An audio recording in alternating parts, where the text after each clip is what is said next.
Baccalauréat Liban 2021, exercice numéro 1, préparation d'une bière brune aromatisée. Depuis l'Antiquité, les bières sont produites selon le même procédé à partir de 4 constituants: l'eau, le malt, le houblon et les levures. L'origine des ingrédients et les différentes étapes de transformation vont apporter à la bière sa couleur, sa saveur ou encore son amertume. Entre 250 et 300 espèces chimiques présentes dans la bière proviennent des huiles essentielles du houblon, parmi lesquelles plus de 60 esters différents, dont les plus importants sont l'acétate d'éthyle, l'acétate d'isoamyle, l'acétate d'isobutyle, l'acétate de phényl, l'hexanoate d'éthyle et le caprylate d'éthyle. Afin d'intensifier la saveur fruitée d'une bière, on peut rajouter, en fin de fabrication, un ester dont la réaction de synthèse va être étudiée dans un premier temps, partie 1.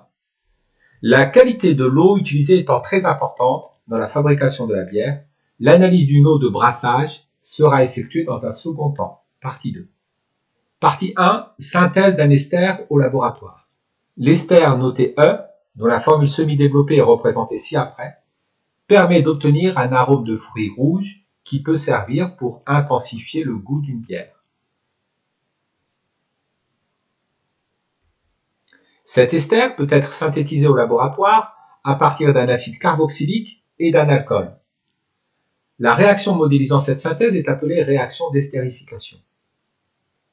L'équation de la réaction d'estérification, écrite dans le cas général avec R et R', chaîne carbonée, est la suivante. Un acide carboxylique réagit avec un alcool pour donner un ester et de l'eau. Les préfixes utilisés dans les règles de nomenclature sont met pour un atome de carbone, et pour 2 atomes de carbone, prop pour 3 atomes de carbone, but pour 4 atomes de carbone, pint pour 5 atomes de carbone, hex pour 6 atomes de carbone, hept pour 7 atomes de carbone et oct pour 8 atomes de carbone. La masse volumique de l'acide carboxylique grand A à 25 degrés Celsius est de 0,930 g par cm3, celle de l'alcool B est de 0,789 g par cm3 à 25 degrés Celsius. La masse molaire de l'acide A est 116,2 g par mol, celle de l'alcool B 46,1 g par mol, celle de l'ester E 144,2 g par mol. Voici l'extrait d'une table de spectroscopie infrarouge. Remarque, C indistrie signifie que l'atome de carbone est trigonal, c'est-à-dire relié à 3 voisins. C indistrète signifie que l'atome de carbone est tétragonal, c'est-à-dire relié à 4 voisins. Nommer l'ester grand E et représenter sa formule topologique. Alors, commençons par identifier le groupe caractéristique qui est COO, c'est le groupe ester. C'est lui qui va donner la terminaison OAT. Le préfixe sera donné par la chaîne carbonée reliée au groupe ester par l'atome de carbone. Cette chaîne carbonée est linéaire et contient 6 atomes de carbone. Il s'agit donc de l'hexane.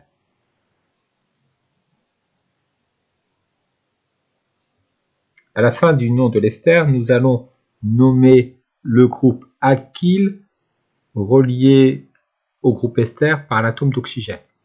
Il contient 2 atomes de carbone, il s'agit du groupe éthyle. L'ester se nomme donc hexanoate d'éthyle.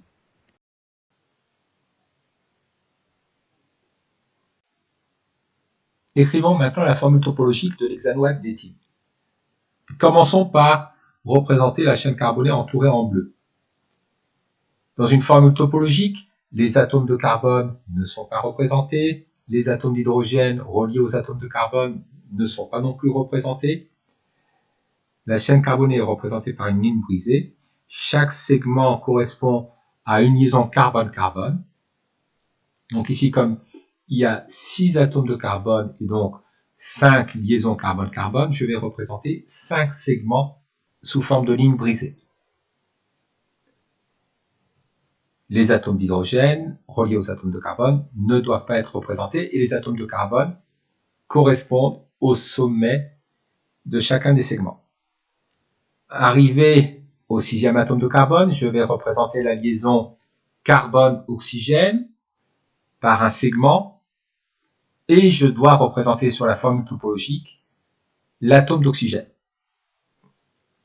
Puis, je vais représenter deux liaisons par deux segments au sommet desquels je ne note rien puisqu'il s'agit d'atomes de carbone. Enfin, sur le 6e atome de carbone de la chaîne correspondant à l'hexane, je vais représenter la double liaison carbone-oxygène par deux segments parallèles au sommet duquel je représente l'atome d'oxygène. Voici donc en bleu la formule topologique de l'ester. Au sommet d'un segment, s'il n'y a rien d'écrit, c'est qu'il s'agit d'un atome de carbone. Les atomes d'hydrogène reliés aux atomes de carbone ne sont pas représentés. On les dénombre grâce à la valence de l'atome de carbone qui est de 4. Chaque atome de carbone doit former 4 liaisons covalentes. Les autres atomes tels que l'oxygène doivent, eux, être représentés. Écrire les formules semi-développées de l'acide carboxylique A et de l'alcool B intervenant dans la synthèse de l'ester E et nommer chacun d'eux. L'ester se nomme hexanoate d'éthyle. La partie gauche de l'ester provient de l'acide carboxylique ayant servi à synthétiser l'ester. Il s'agit donc de l'acide hexanoïque, dont la formule est la suivante.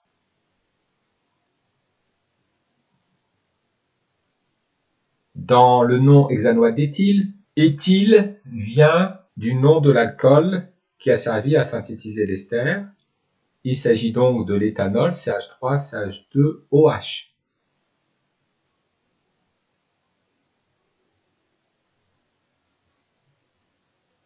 Pour obtenir l'ester grand E, on chauffe à reflux un volume d'alcool égal à 20 ml avec un volume d'acide carboxylique égal à 43 ml, en présence d'acide sulfurique.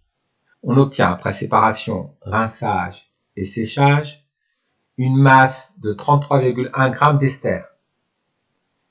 Justifier le double intérêt d'un chauffage à reflux.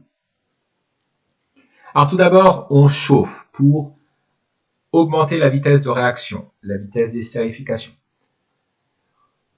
On chauffe à reflux pour éviter la perte des réactifs et des produits par évaporation.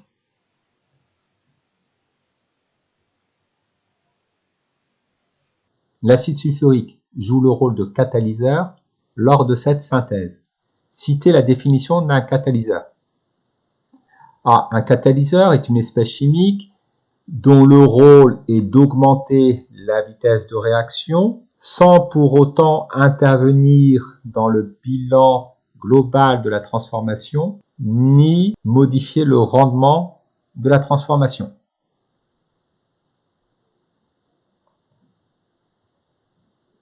Montrer que les réactifs sont dans des proportions pratiquement stoichiométriques et déterminer la valeur du rendement de cette synthèse.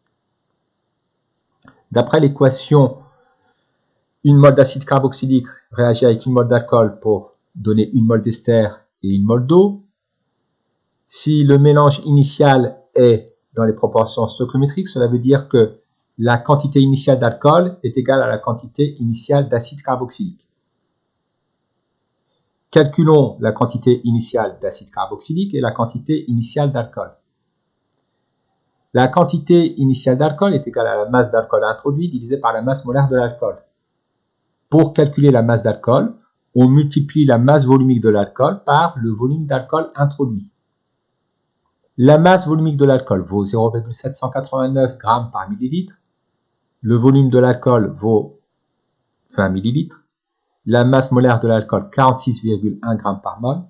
Nous obtenons une quantité initiale d'alcool introduite de 0,342 mol.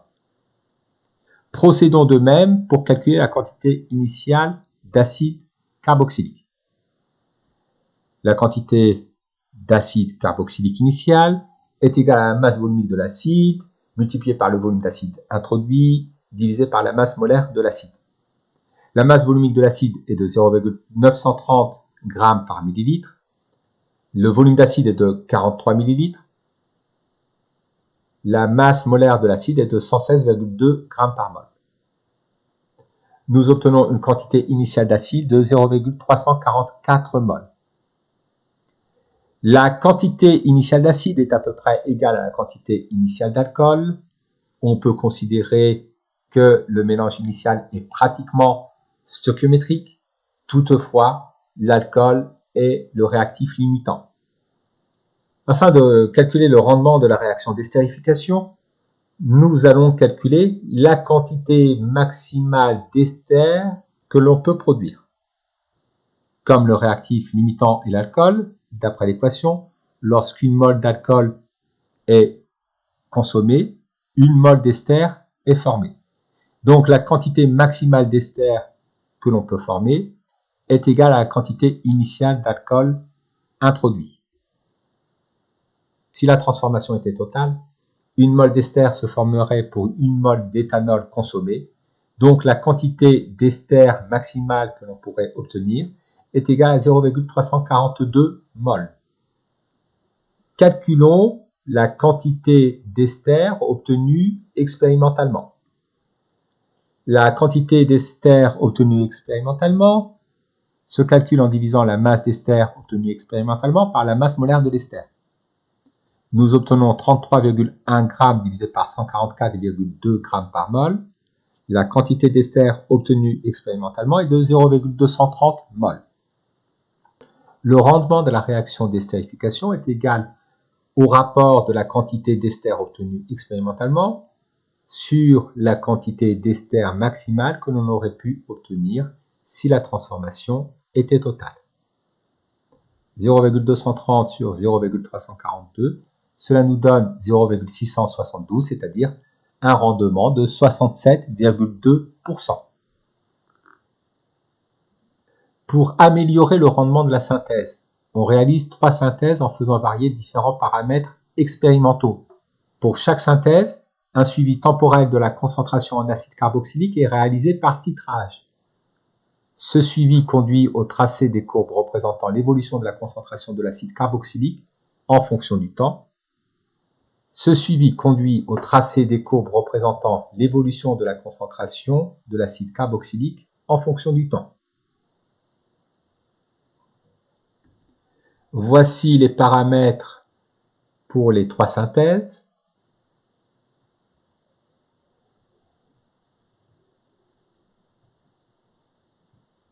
Voici les courbes obtenues. Identifier les conditions expérimentales en précisant le numéro de la synthèse pour lesquelles la réaction d'estérification est la plus lente. Préciser la courbe associée. Nous avons vu précédemment que pour un volume d'acide de 43 ml et un volume d'alcool de 20 ml, le mélange initial était stoichiométrique. Donc, pour la synthèse 1 et la synthèse 3, le mélange initial est stoichiométrique. Pour la synthèse numéro 2, nous avons un volume d'alcool de 25 ml pour un volume d'acide de 43 ml. L'alcool est introduit en excès. Pour les synthèses 1 et 3 dont le mélange initial est stoichiométrique, la synthèse a été effectuée à des températures différentes, 50 degrés et 70 degrés. La température la plus basse l'est pour la synthèse numéro 1. Dans le cas de la synthèse numéro 1, le mélange initial est stoichiométrique, la température est la plus basse, il s'agit de la synthèse la plus lente. Parmi les 3 courbes d'évolution de la concentration de l'acide carboxylique au cours du temps, nous choisissons la courbe numéro A. En effet, lors de la synthèse 1, le mélange initial étant stoichiométrique et la température la plus basse, la réaction est la plus lente. Comme la synthèse numéro 1 est la plus lente, la vitesse de disparition de l'acide carboxylique doit être la plus petite. La synthèse numéro 1 correspond à la courbe numéro A. En effet, la vitesse de disparition de l'acide carboxylique est donné par la valeur absolue de la pente de la tangente à la courbe. La pente de la tangente à la courbe est plus faible dans le cas de la courbe A. Identifiez les conditions expérimentales en précisant le numéro de la synthèse pour lesquelles le rendement de la réaction d'estérification est amélioré. Précisez la courbe associée. Alors, nous avions vu précédemment que lors de la synthèse 1 et la synthèse 3, le mélange initial est stoichiométrique. Les quantités initiales d'acide et d'alcool sont égales. La seule différence est la température. Une augmentation de la température augmente la vitesse de réaction sans pour autant changer le rendement de la réaction. Pour la synthèse numéro 2, l'alcool est introduit en excès par rapport à l'acide carboxylique. Introduire un réactif en excès déplace l'équilibre vers la droite, c'est-à-dire vers la formation de l'ester, et contribue à augmenter le rendement de la réaction. La courbe correspondant à un plus grand rendement de la réaction est la courbe C.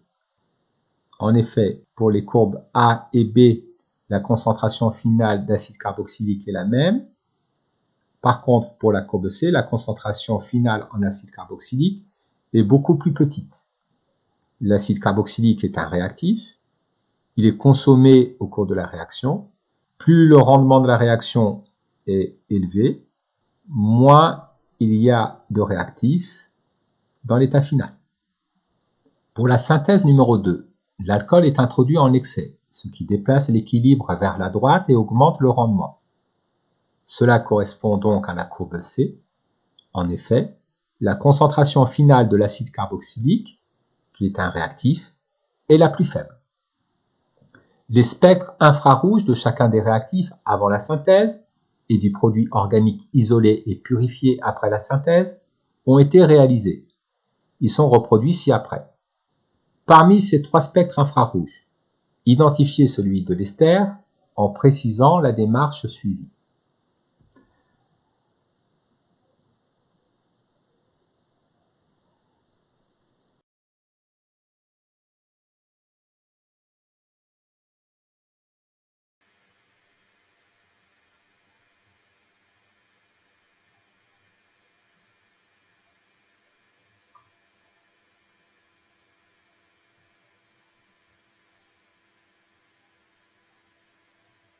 Dans la molécule d'ester, nous reconnaissons la liaison double carbone-oxygène qui est responsable de l'absorption à 1680-1740 cm-1.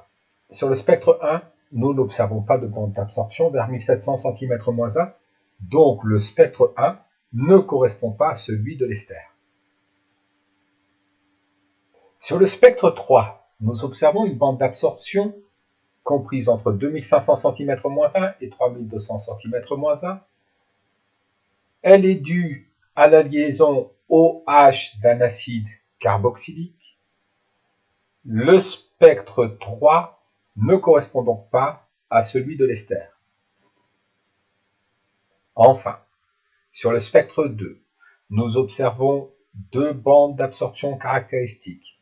Une autour de 1700 cm-1 due à la liaison double carbone-oxygène et une autour de 3000 cm-1 due aux différentes liaisons CH. Le spectre 2 correspond à celui de l'ester. Voyons, même si ce n'est pas demandé, à quelle espèce chimique correspondent le spectre 1 et le spectre 3. La molécule d'éthanol comporte une liaison OH d'un alcool lié. La liaison OH d'un alcool lié est responsable de l'absorption entre 3200 et 3400 cm-1 et la bande d'absorption, en plus d'être forte, est large. Nous reconnaissons la bande d'absorption caractéristique due à la liaison OH d'un alcool lié sur le spectre numéro 1. Le spectre numéro 1 correspond donc à l'éthanol. Passons au spectre numéro 3. Nous avions identifié la large bande d'absorption entre 3200 et 2500 cm-1 due à la liaison OH d'un acide carboxylique. Dans cette bande d'absorption, il y a également une bande d'absorption due aux liaisons CH. De plus, dans l'acide carboxylique, nous avons une liaison double carbone-oxygène, responsable de la bande d'absorption autour de 1700 cm-1. Cette bande d'absorption se trouve dans le spectre 3. Le spectre 3 correspond donc bien à celui de l'acide carboxylique, l'acide hexanoïque. Partie 2. Étude de l'eau de brassage d'une bière brune. La composition de l'eau utilisée pour la fabrication d'une bière a une influence sur sa saveur ou sa couleur. Dans le cas de la bière brune, l'eau utilisée doit contenir, entre autres, des ions chlorure à une concentration massive comprise entre 100 et 200 mg par litre. Dans cette partie, on souhaite savoir si une eau de source peut convenir au brassage d'une bière. À cette fin, les ions chlorure présents dans cette eau de source sont titrés par une solution de nitrate d'argent. Le titrage est suivi par conductimétrie. Voici quelques conductivités molaires ioniques à 25 degrés Celsius. La masse molaire atomique du chlore vaut 35,5 g par mol. Étude de la réaction support du titrage. Pour que la réaction entre les ions argent et les ions chlorure soit adaptée pour réaliser le titrage, il faut que la transformation associée soit rapide et totale. On souhaite s'assurer qu'elle respecte ces conditions. Pour cela, on mélange dans un tube à essai un volume V1 de 2 ml de solution aqueuse de chlorure de sodium de concentration C1 égale à 5 × 10 puissance moins 2 mol par litre et un volume V2 égal à 2 ml de solution aqueuse de nitrate d'argent de concentration C2 égale à 4,25 × 10 puissance moins 2 mol par litre. On observe la formation immédiate d'un précipité blanc, solide identifié comme étant du chlorure d'argent. L'équation de la réaction modélisant cette transformation est 1 mol d'ion argent réagit avec 1 mol d'ion chlorure pour donner 1 mol de chlorure d'argent. La valeur de la constante d'équilibre de cette réaction à 25 degrés Celsius est K égale à 6,4 × 10 puissance 9. Montrez qu'à l'équilibre du système chimique, l'avancement à l'équilibre peut être déterminé par la résolution de l'équation indiquée à l'écran. Avec C0, la concentration en quantité de matière standard égale à 1 mol par litre. Cette équation du second degré en X à l'équilibre admet deux solutions dont les valeurs arrondies sont X1 égale à 1 × 10 puissance moins 4 mol et X2 égale à 8,5 × 10 puissance moins 5 mol. Indiquez la solution qui peut être retenue pour ce système chimique. Dressons un tableau d'avancement de la réaction. La quantité initiale d'ion argent est égale à C2 fois V2, la quantité initiale d'ion chlorure est égale à C1 fois V1, et la quantité initiale de chlorure d'argent est nulle. À l'équilibre, la quantité d'ion argent restant est égale à C2 fois V2 moins l'avancement à l'équilibre, la quantité d'ion chlorure restante est égale à C1 fois V1 moins l'avancement à l'équilibre, et la quantité de chlorure d'argent formée est égale à l'avancement à l'équilibre. Calculons le quotient de réaction à l'équilibre.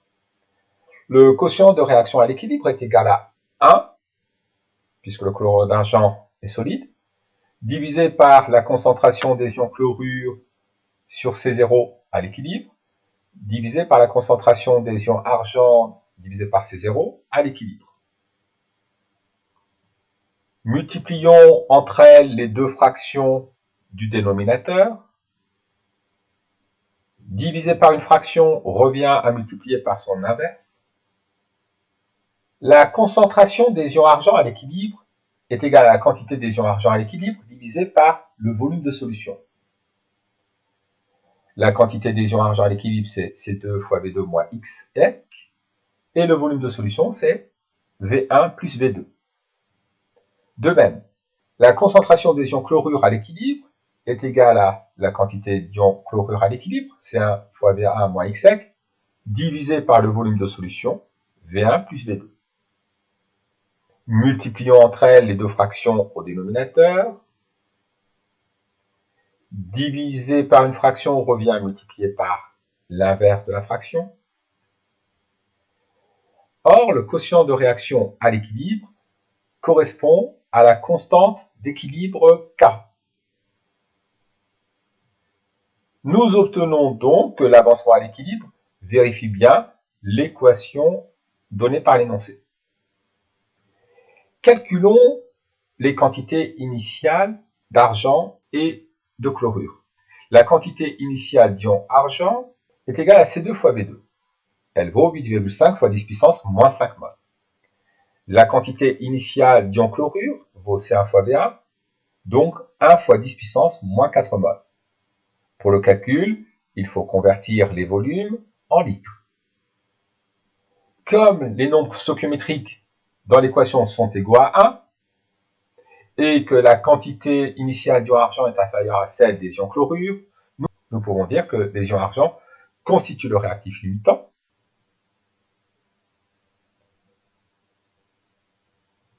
Les ions argent étant le réactif limitant, le nombre stoichiométrique des ions argent étant égal à 1. L'avancement à l'équilibre est inférieur ou égal à la quantité initiale des ions argent. Donc parmi les deux solutions de l'équation, nous allons devoir retenir x2 puisque x2 est inférieur à la quantité initiale d'ion argent. Par contre, x1 est supérieur à la quantité initiale d'ion argent. x2 vaut donc 8,5 fois 10 puissance moins 5 mol. On s'aperçoit que l'avancement à l'équilibre, x2, est égal à la quantité initiale d'ion argent. L'avancement a donc atteint sa valeur maximale. La réaction est donc totale. Discutez si cette transformation est adaptée au titrage des ions chlorure. Nous devons vérifier que la transformation est totale et qu'elle est rapide.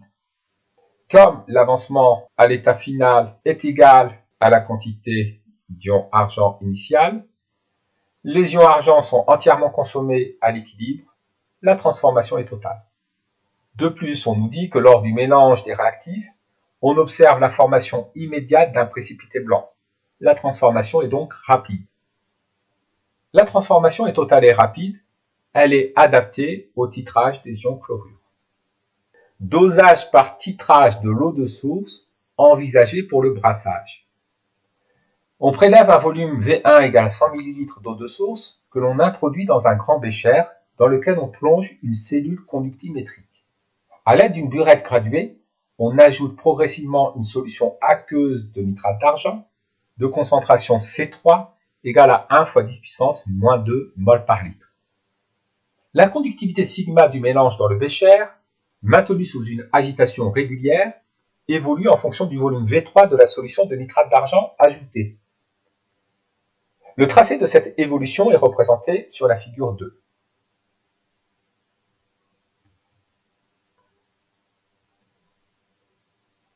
Faire un schéma légendé du dispositif utilisé lors du titrage. Alors, dans un bécher, nous versons 100 ml d'eau de source. Nous remplissons la burette graduée d'une solution de nitrate d'argent de concentration 1 fois 10 puissance moins 2 mol par litre. Dans le bécher, on introduit la sonde conductimétrique. Le bécher est posé sur un agitateur magnétique. On introduit un barreau aimanté dans le bécher et on maintient la burette graduée à l'aide d'un support. Justifier les évolutions de la conductivité sigma de la solution contenue dans le bécher avant et après l'équivalence. Alors d'après l'équation, une mol d'ion argent réagit avec une mol d'ion chlorure pour donner une mol de chlorure d'argent. Avant l'équivalence, lorsqu'on ajoute du nitrate d'argent, les ions argent sont consommés. Ils réagissent avec les ions chlorure. Donc la concentration des ions chlorure diminue. Celle des ions nitrate qu'on rajoute avec le nitrate d'argent augmente puisque les ions nitrates sont spectateurs. Tout se passe comme si une mole d'ion chlorure était remplacée par une mole d'ion nitrate. Or, d'après les données, la conductivité molaire ionique des ions nitrates est inférieure à celle des ions chlorure. Donc, comme une mole d'ion chlorure est remplacée par une mole d'ion nitrate, la conductivité sigma de la solution diminue. À l'équivalence, tous les ions chlorure ont été consommés. Après l'équivalence, on continue de rajouter du nitrate d'argent. Les ions argent ajoutés ne réagissent pas. La concentration des ions argent augmente. Celle des ions nitrate ajoutés augmente également. Après l'équivalence, on ajoute dans la solution des ions nitrate et des ions argent. La conductivité de la solution augmente. Indiquer si la teneur en ion chlorure de l'eau analysée peut convenir pour la fabrication de la bière brune. Nous allons tout d'abord déterminer le volume de nitrate d'argent, V3 EC, versé à l'équivalence. Traçons les deux segments de droite. L'abscisse du point d'intersection des deux segments de droite correspond au volume de nitrate d'argent versé à l'équivalence. Nous lisons un volume V3 EC égal à 11,8 ml. D'après la lecture graphique, le volume équivalent vaut 11,8 ml. À l'équivalence, les réactifs ont été versés dans les proportions stoichiométriques, donc d'après l'équation, une mole d'ion argent réagit avec une mole d'ion chlorure pour donner une mole de chlorure d'argent. La quantité de chlorure initiale est égale à la quantité d'ion argent versée à l'équivalence. Or, la quantité initiale d'ion chlorure est égale à C1 fois V1 et la quantité d'ion argent versé à l'équivalence est égale à C3 fois le volume V3 versé à l'équivalence. Nous en déduisons que la concentration des ions chlorure, C1, est égale à C3 fois V3 à l'équivalence divisé par V1. L'important ici, comme nous avons un rapport de deux volumes, est d'exprimer les deux volumes dans la même unité. Passons à l'application numérique. C3 vaut 1 fois 10 puissance moins 2 mol par litre. V3 à l'équivalence vaut 11,8 ml. V1 vaut 100 ml. Nous obtenons une concentration d'ion chlorure égale à 1,18 fois 10 puissance moins 3 mol par litre. De cette concentration en quantité de matière, en ion chlorure, calculons la concentration en masse d'ion chlorure dans l'eau de source. La concentration en masse d'ion chlorure dans l'eau de source est égale à la concentration en quantité de matière d'ion chlorure multipliée par la masse molaire des ions chlorure. Nous obtenons une concentration en masse d'ion chlorure égale à 4,19 fois 10 puissance moins 2 grammes par litre, et en multipliant par 1000, nous obtenons 41,9 mg par litre. Cette concentration en masse en ion chlorure de l'eau de source est inférieure à 100 mg par litre. Elle ne peut donc pas convenir pour la fabrication de la bière brune puisqu'elle doit être comprise entre 100 mg par litre et 200 mg par litre.